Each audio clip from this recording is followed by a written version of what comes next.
ബാലരാമപുരത്തെ 2 വയസ്സുകാരിയുടെ കൊലപാതകവുമായി ബന്ധപ്പെട്ട് കുട്ടിയുടെ അമ്മയ്ക്കെതിരെ സാമ്പത്തിക തട്ടിപ്പിന് കേസെടുക്കാൻ പോലീസ്. 2 വയസ്സുകാരിയുടെ കൊലപാതകത്തിന് പിന്നാലെ കുട്ടിയുടെ അമ്മ ശ്രീതുവിനെതിരെ സാമ്പത്തിക തട്ടിപ്പ് പരാതി ഉയർന്നതോടെയാണ് ഇതിൽ കേസെടുക്കാൻ പോലീസ് തീരുമാനിച്ചത്. ശ്രീതുവിനെതിരെ 3 പരാതികൾ നിലവിൽ ലഭിച്ചിട്ടുണ്ടെന്ന് പോലീസ് അറിയിച്ചു. ദേവസ്വം ബോർഡിൽ ജോലി വാഗ്ദാനം ചെയ്ത് പണം തട്ടിയെന്നാണ് പരാതി. ദേവസ്വം ബോർഡിലെ ഉന്നത ഉദ്യോഗസ്ഥയെന്ന് പരിചയപ്പെടുത്തിയായിരുന്നു പണം തട്ടിയത്. ശ്രീതു കരാർ അടിസ്ഥാനത്തിൽ പോലും ദേവസ്വം ബോർഡിൽ ജോലി ചെയ്തിട്ടില്ല എന്നാണ് അറിയുന്നത്. ശ്രീതുവിനെതിരെ ബാലരാമപുരം പോലീസ് കേസെടുക്കും. അതേസമയം ശ്രീതുവിനെ ചുറ്റിപ്പറ്റി ദുരൂഹതകൾ മാത്രം. 2ാമത്തെ കുട്ടിയുടെ ഗർഭധാരണ സമയത്ത് തന്നെ ഭർത്താവിനെ ഒഴിവാക്കാൻ ശ്രീതു തന്ത്രപരമായ നീക്കം നടത്തി. ഇതിന് രഹസ്യ സ്വഭാവമുള്ള വിശദീകരണം പോലും ശ്രീതു നടത്തിയെന്നാണ് സൂചന. താലികെട്ടിയ ഭർത്താവിനെ ഒഴിവാക്കാൻ വജ്രായുധമായിരുന്നു ശ്രീതു പുറത്തെടുത്തത്. എന്നിട്ടും കുട്ടികളെ ഓർത്ത് ശ്രീജിത്ത് തുടർന്നു. ശ്രീജിത്തിന്റെ വീട്ടിൽ നിന്ന് പ്രശ്നങ്ങൾ കാരണമാണ് ശ്രീതു ബാലരാമപുരത്തേക്ക് എത്തിയത്.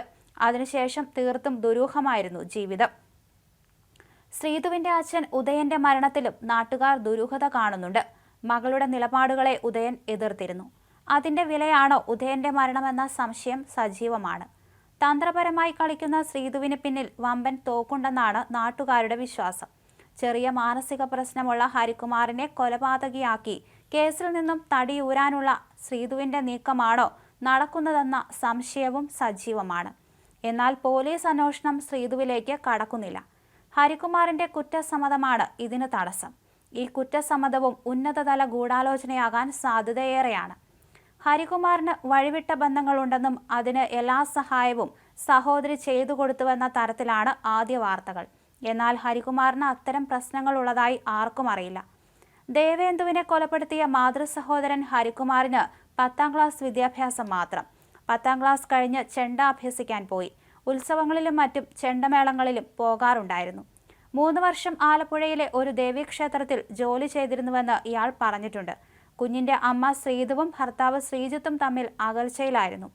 ഹരികുമാറും സഹോദരി ശ്രീതുവും നിഗൂഢ സ്വഭാവമുള്ളവരാണെന്നാണ് പോലീസ് വിലയിരുത്തൽ. അടുത്തടുത്ത മുറികളിൽ നിന്ന് ഇരുവരും നിരന്തരം വാട്സപ്പ് ചാറ്റും വീഡിയോ കോളും ചെയ്യാറുണ്ടായിരുന്നു. ഇത്തരം വീഡിയോ കോളിന് പിന്നിൽ സഹോദരിയുടെ സമ്മർദ്ദമാണോ എന്ന സംശയവും സജീവമാണ്. ശ്രീതുവിനോട് ഹരികുമാർ വഴിവിട്ട് പെരുമാറാൻ ശ്രമിച്ചിരുന്നുവെന്നും അടുപ്പത്തിന് കുഞ്ഞ് തടസ്സമാകുമെന്ന് കരുതിയാണ് കൊലപ്പെടുത്തിയതെന്നുമാണ് കഴിഞ്ഞ ദിവസത്തെ ചോദ്യം ചെയ്യലിൽ പോലീസിന് ലഭിച്ച വിവരം. പല സംശയങ്ങൾക്കും ഉത്തരം കിട്ടിയില്ല. ഇരുവരുടെയും വാട്സപ്പ് ചാറ്റുകൾ വീണ്ടെടുക്കാൻ പോലീസ് ശ്രമിക്കുന്നുണ്ട്. അതേസമയം ഹരികുമാർ തനിക്ക് മൂത്ത മകനെ പോലെയാണെന്ന് ശ്രീതു പോലീസിനോട് പറഞ്ഞു. തന്റെ മക്കളെക്കാൾ കൂടുതൽ അവനെ സ്നേഹിച്ചിരുന്നു എന്ന് ശ്രീതു പറയുന്നുണ്ട്. എന്തായാലും ഫോൺ രേഖകളും സാഹചര്യ തെളിവുകളും വീണ്ടും പരിശോധിക്കുകയാണ്. ഹരികുമാർ മാനസിക രോഗത്തിന് 6 വർഷമായി ചികിത്സയിലാണെന്നാണ് കുടുംബം പറയുന്നത്. ശ്രീതുവിന്റെയും ഹരിയുടെയും കുടുംബം അന്ധവിശ്വാസികളാണെന്നും അന്വേഷണത്തിൽ കണ്ടെത്തി. പോലീസ് കസ്റ്റഡിയിലെടുത്ത ജോത്സ്യൻ കരിക്കകം സ്വദേശി ശംഖുമുഖം ദേവിദാസന്റെ അനുയായികളായിരുന്നു ശ്രീതുവും ഹരികുമാറും എന്നാണ് പോലീസ് കരുതുന്നത്.